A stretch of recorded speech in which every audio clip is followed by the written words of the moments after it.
Chers amis du Parti de la France, bonjour, bienvenue pour une nouvelle émission de réponse à vos questions. Je commence tout de suite avec la première concernant le score de Bruno Hirou, notre secrétaire général, aux élections sénatoriales du 27 septembre dans le Calvados. En effet, Bruno Hirou, avec plusieurs colistiers, était candidat à cette élection sénatoriale.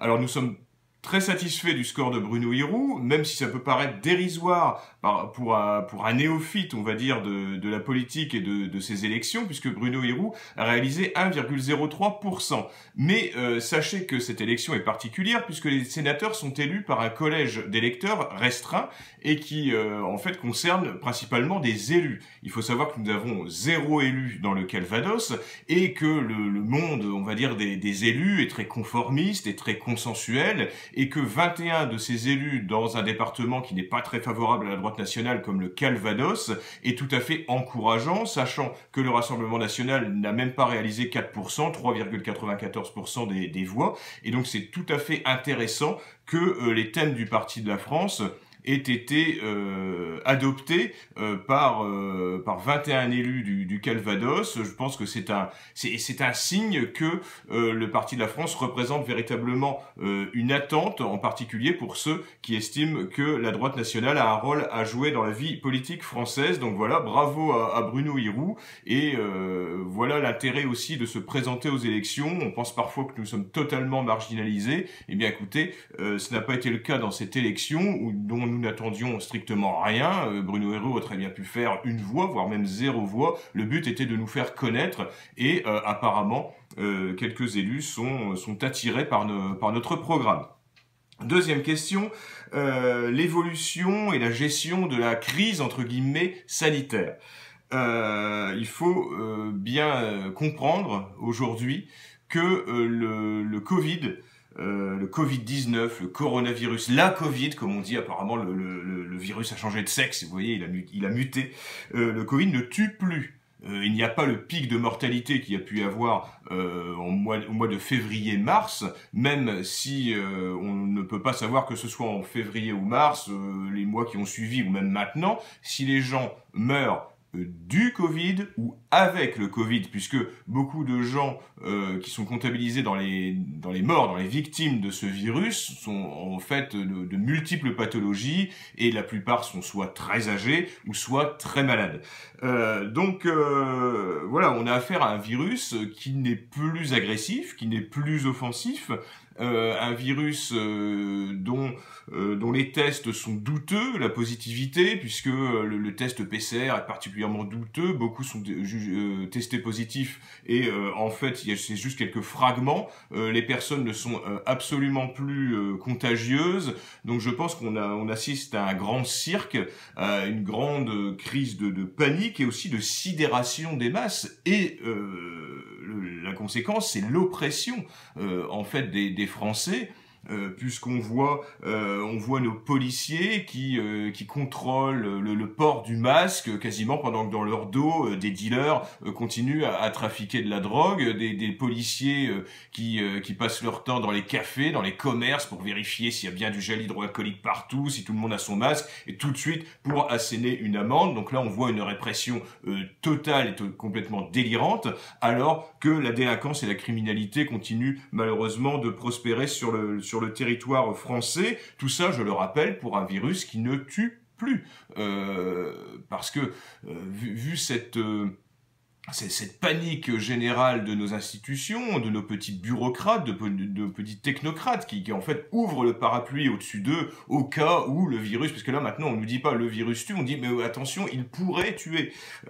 En fait, tout ça démontre une incapacité totale à gérer une crise sanitaire, et l'utilisation, je pense maintenant désormais de ce virus à des fins totalitaire.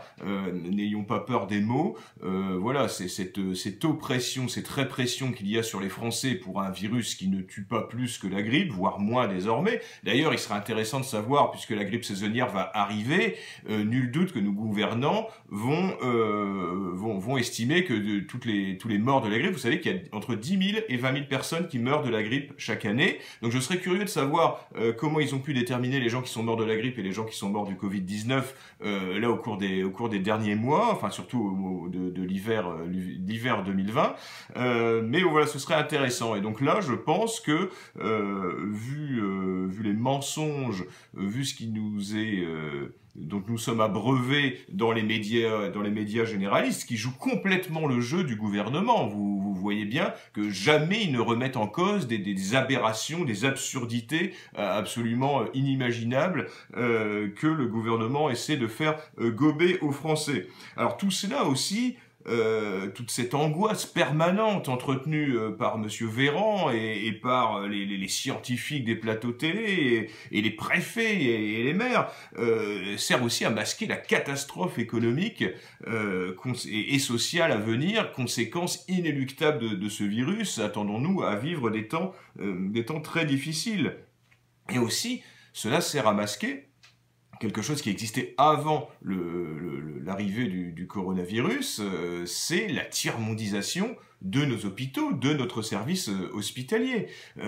Pourquoi, dès qu'il y a quelques personnes de plus en réanimation, c'est tout de suite la panique. Pourquoi? Parce que nos hôpitaux soignent aussi toute la misère du monde, toutes les maladies du monde, puisque n'importe quel étranger qui se donne la peine de venir en France peut se faire soigner aux frais du contribuable français toutes ces pathologies, sans compter aussi le recrutement de médecins étrangers qui, je le crains parfois, n'ont pas forcément les compétences nécessaires, ou même s'ils les ont, ne parlent pas un mot de français. C'est arrivé à tout le monde d'aller à l'hôpital ou d'aller aux urgences et de tomber sur un médecin, qu'il soit africain, qu'il soit maghrébin, qu'il soit originaire d'Europe de l'Est, et on ne comprend ni ce qu'il dit et lui ne comprend pas ce qu'on dit. Bon ben voilà, malheureusement, ça peut aussi aboutir à de graves dysfonctionnements au sein des établissements hospitaliers.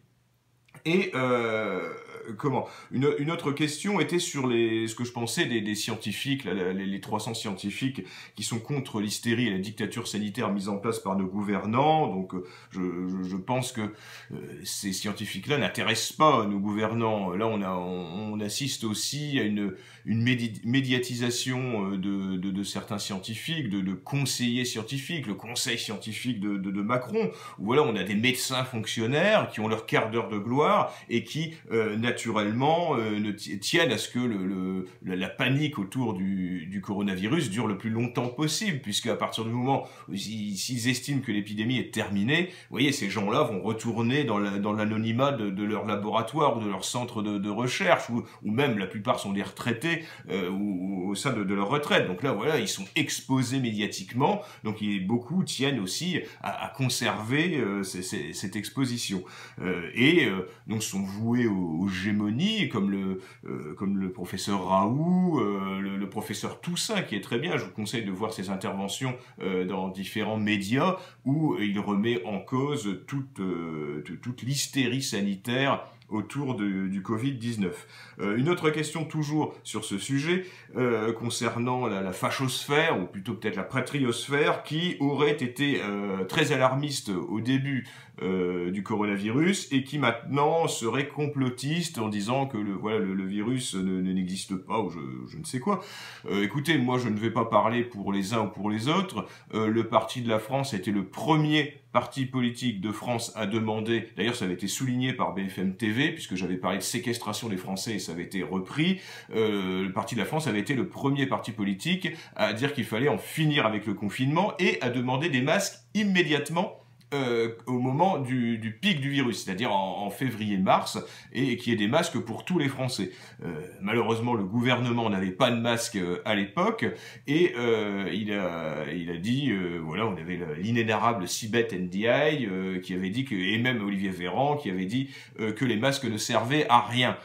Sauf que maintenant, il faut quasiment mettre des masques même jusque dans ses toilettes, hein, puisque vous aurez peut-être un policier derrière vous pour être certain que vous portez bien le masque quasiment chez vous. Enfin, c'est devenu complètement ridicule. Le port du masque aujourd'hui ne se justifie absolument plus, à part pour le personnel hospitalier. Quand on nous dit, mais oui, vous vous rendez pas compte, même si vous êtes porteur asymptomatique, vous pouvez transmettre le virus. Mais faut dire à tous ces gens-là, tous ces panicards et cervelés, comme dirait Henri de Lesquin, il faut leur dire, mais écoutez, avant le coronavirus, quand on était malade, on n'allait pas répandre ces microbes dans un EHPAD. Mais même que ce soit auprès des personnes âgées, auprès des plus fragiles, ou même auprès des gens de notre famille. Quand on a la crève, qu'on est malade, qu'on a le nez qui coule, et ben on n'embrasse pas tout le monde autour de nous. Et ben voilà, il suffit de conserver ce comportement sain et responsable, et il n'y aura pas de propagation de virus ou de hausse du taux de la mortalité. Il faut arrêter de paniquer les gens et d'avoir cette attitude comme si maintenant de manière irréversible on devrait porter un masque jusqu'à la fin de notre vie, puisque là le port du masque se justifierait autant pour le virus de la grippe qui est annuel, dont on ne se débarrassera jamais malgré les vaccins. Alors, on passe à un autre sujet, une question sur l'augmentation des aides aux migrants prévues au projet de budget 2021. Ah bah oui, bien sûr, c'est une évidence, puisque la France a décidé de ne pas lutter, l'État français, nos gouvernants ont décidé de ne pas lutter contre la colonisation migratoire, en particulier la colonisation migratoire clandestine, et que l'État français n'a pas décidé de supprimer toutes les aides à ces clandestins, eh bien, il y a de plus en plus de clandestins, de migrants qui viennent, et il faut bien payer tout cela. Et bien, on paye tout cela avec votre argent, avec l'argent de vos impôts. Donc, cette augmentation des budgets, de l'AME, d'accueil, est tout à fait normale dans l'idéologie de nos gouvernants. Et également une question sur les fameux migrants mineurs non accompagnés. Bon voilà, comme l'a dit Jean-Marie Le Pen, c'est une arnaque, tout le monde le sait. Déjà, ça coûte des milliers d'euros pour un migrant de pouvoir passer. Donc qui paye pour eux? Est-ce que ce sont leurs parents? Et bon voilà. Et le summum de l'arnaque, et là pareil, nos journalistes ne remettent jamais cela en cause, c'est l'âge véritable de ces fameux migrants, ces mineurs isolés, non accompagnés. Mais c'est ridicule. Vous voyez des Africains qui doivent avoir 35 ans, quasiment. Ils commencent à avoir des cheveux blancs, et ils commencent à ressembler à Oncle Benz, et toute honte bu, le journaliste n'hésite pas à incruster sur le reportage en dessous faudé migrants mineurs. Bon voilà, c'est pathétique, c'est absolument grotesque. Donc voilà, ces migrants mineurs non accompagnés, je pense que voilà, ils doivent être raccompagnés dans leur propre pays. On voit que Monsieur Zemmour a déclenché les foudres médiatiques et même, je le crains, judiciaires par rapport à ce qu'il a dit sur eux. Mais voilà, la plupart en plus, ce sont des délinquants, ce sont des criminels, et il faut clairement ne pas accueillir ces gens-là, mais qu'ils soient mineurs ou qu'ils soient majeurs. Le parti de la France est favorable à l'expulsion systématique et totale, absolue de l'ensemble des clandestins, pour la simple et bonne raison, quel que soit leur parcours, c'est qu'ils sont rentrés illégalement sur les territoires français. Et rien que cela doit entraîner leur expulsion sans condition, exclusive et immédiate. Alors, une autre question sur l'interventionnisme d'Emmanuel Macron sur la scène internationale, que ce soit au Liban, avec la réussite que l'on sait, comment les coups de menton adressés à Monsieur Loukachenko, le président de la Biélorussie, ou même en Azerbaïdjan. Bon voilà, c'est totalement ridicule. On a la France qui est devenue sur la scène internationale un nain politique. C'est la France de l'impuissance, tout comme l'Union européenne d'ailleurs. Et on voit Monsieur Macron voilà, qui essaie de s'agiter, qui fait de l'agitation, croyant que son avis dans des régions, d'ailleurs où nous n'avons plus aucune influence, peut-être encore un peu au Liban, mais sûrement pas en Biélorussie, en Azerbaïdjan, voilà, dans ces régions, eh bien, Monsieur Monsieur Macron, voilà, s'agite. Je pense qu'il fait rire tout le monde, voire même qu'on ne l'entend pas. Vous savez, comme un petit roquet, voilà, qui jappe à vos pieds, mais que vous n'entendez même pas ou que vous ne voyez même pas. Voilà, tout ceci est lamentable. Il essaie de se redonner, voilà, une sorte de consistance internationale en disant regardez, voyez. Mais en fait, voilà, Monsieur Macron, depuis la crise des Gilets jaunes et la risée de l'Europe et même du monde, Monsieur Macron est très peu populaire dans son propre pays, et également Monsieur Macron, ce n'est plus un secret pour personne, a le pays le plus envahi d'Europe. Il faut savoir aussi que la baisse de la fréquentation du tourisme est aussi due à cela, et la France en fait donne maintenant une image désastreuse à l'étranger, en particulier quelquefois quand des jeunes issus de la diversité avec des cartes d'identité françaises, que ce soit en Suisse ou ailleurs, quand ils voyagent, ben voilà, donnent une image particulièrement magnifique de notre pays envahi et colonisé. Alors, une autre question sur le nouveau parti de Vincent Vauquelin, le Modem National. Donc l'internaute me demande ce que j'en pense. Eh bien, je n'en pense rien du tout. Autre question sur la nouvelle stratégie des nationaux, que les nationaux, les patriotes, les identitaires devraient adopter face à la répression. Moi, je pense que la répression, évidemment, que je condamne, est une mauvaise chose, mais est un signe de la fébrilité de nos gouvernants. Je pense que s'ils nous considéraient juste comme des fous, qui n'ont aucun impact sur la population, qui sont complètement marginaux, dont les idées, en fait, sont complètement marginales, farfelues, folles, je ne pense pas que l'État aurait, nos gouvernants, la justice, entreprendrait une telle répression à notre égard. Et là, je pense que c'est un signe que nos idées prospèrent au sein de la population. L'incarcération d'Hervé Ryssen est un scandale absolu, est un scandale d'État. C'est un écrivain parce que ce qu'il écrit dans ses ouvrages est contesté par certains lobbies et dénoncé par les personnes qu'il met en avant, se retrouve en prison, et là pour quelques mois. C'est totalement scandaleux, alors que n'importe quel dealer, n'importe quel agresseur, même un type qui vous a donné un coup de couteau, a de fortes chances d'être libéré dans l'attente de son procès, où il sera condamné à une peine dérisoire.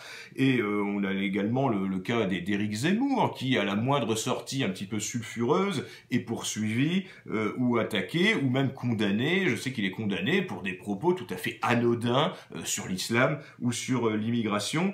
Donc je crois que cette chape de plomb judiciaire qui est mise sur on va dire les dissidents, les opposants au système, et mauvais, on va dire, et particulièrement désagréable pour eux, ou même pour nous. Vous savez qu'au Parti de la France, nous sommes aussi parfois victimes de procès, moi-même, mais c'est tout de même un bon signe, dans le sens où si l'État s'occupe tant de nous, si la justice s'occupe tant de nous, c'est que nous avons un réel impact auprès de nos compatriotes qui n'en peuvent plus du système actuel, de la colonisation migratoire et de ces élites pourries jusqu'à la moelle. Autre question, comment attirer les jeunes au Parti de la France ? Bien déjà, il faut savoir que dans la sociologie des adhérents, des militants, des sympathisants du Parti de la France, il y a pas mal de jeunes, il y a aussi des anciens, mais il y a quand même, je dirais, la moitié de jeunes. Donc nous avons un impact sur la jeunesse, parce que nous sommes assez présents sur les réseaux sociaux, nous essayons de l'être, tout du moins, et nous avons un certain impact. Le problème peut-être viendrait de l'engagement des jeunes qui n'ont plus cette culture d'engagement politique, de prendre leur carte à un parti politique, et également de s'engager, de militer.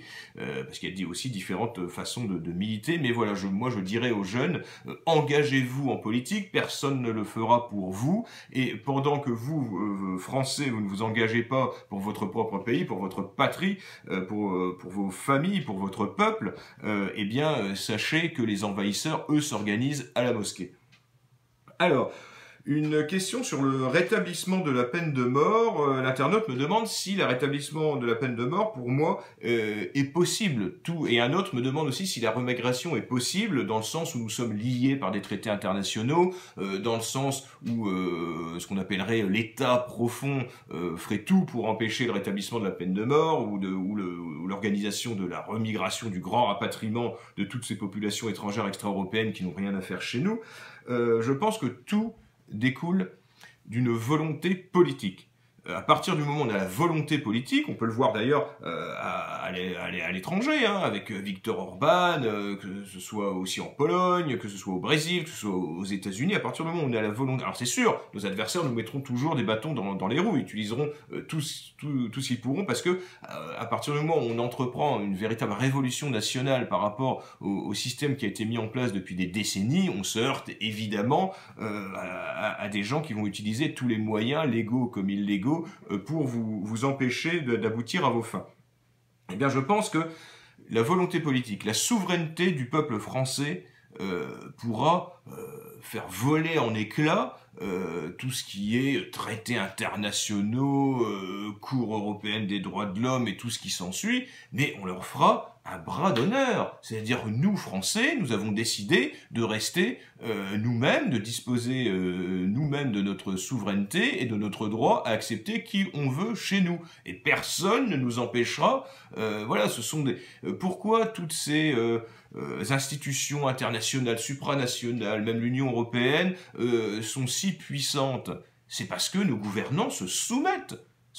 Mais à partir du moment où les Français mettront en place des gouvernants qui refuseront de se soumettre à ces instances supranationales et dénonceront les traités qui vont contre les intérêts de la France et des Français, eh bien nous pourrons rétablir un ordre migratoire, un ordre sécuritaire, un ordre économique, comme nous le voulons. Nous sommes un État souverain et nous agirons en État souverain. Nos dirigeants actuels ont décidé de vendre la France, de se soumettre au mondialisme. Eh bien, les patriotes, les nationaux, les identitaires, quand nous recréons un État national, eh bien, nous agirons en fonction des intérêts des Français et uniquement dans les intérêts de la nation et du peuple. Une question concernant l'arrêt de l'immigration économique. Ou l'immigration tout court, puisque de toute façon, l'immigration, elle a forcément un impact sur notre économie. On n'est même plus dans l'immigration de travail.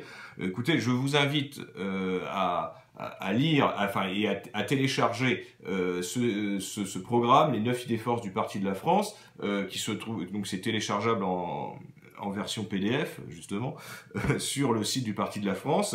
C'est 24 pages. 24 pages où sont résumées nos 9 idées forces, elles sont détaillées, et vous verrez quel est le projet du Parti de la France pour organiser la remigration.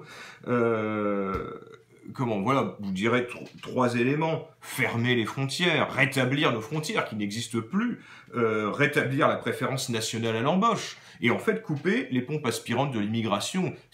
Aide sociale, école, hôpital, tout ça, c'est terminé pour les étrangers qui viennent en France et qui pensent qu'on va s'occuper d'eux, qu'on va les assister. Voilà, la CAF, c'est la CAF pour Momo, pour Mamadou, pour Fatou, c'est fini, voilà, la CAF elle est fermée, elle est réservée aux Français. Donc là, ça va leur faire évidemment tout drôle, et puis du coup, ils vont moins venir. Voilà, couper les pompes aspirantes, ça va permettre déjà d'organiser des départs volontaires d'immigrés de France, et surtout, ils ne vont plus venir. À partir du moment où ce n'est plus intéressant, où il y a moins à croquer, et on va ailleurs, on reste chez soi.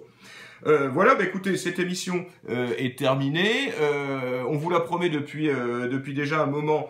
C'est l'émission qui va être présentée par la charmante Epona. Donc la première, je pense, aura lieu soit fin octobre, soit début novembre. Donc à partir du moment où ce sera lancé, ce sera, je pense, tous les 15 jours avec un invité différent. Voilà, en attendant, on continue ce genre d'émission faite avec les moyens du bord, hein, vous voyez, mais au moins, même si c'est très amateur, ça a le mérite d'exister. Voilà, chers amis du Parti de la France, je vous dis à très bientôt.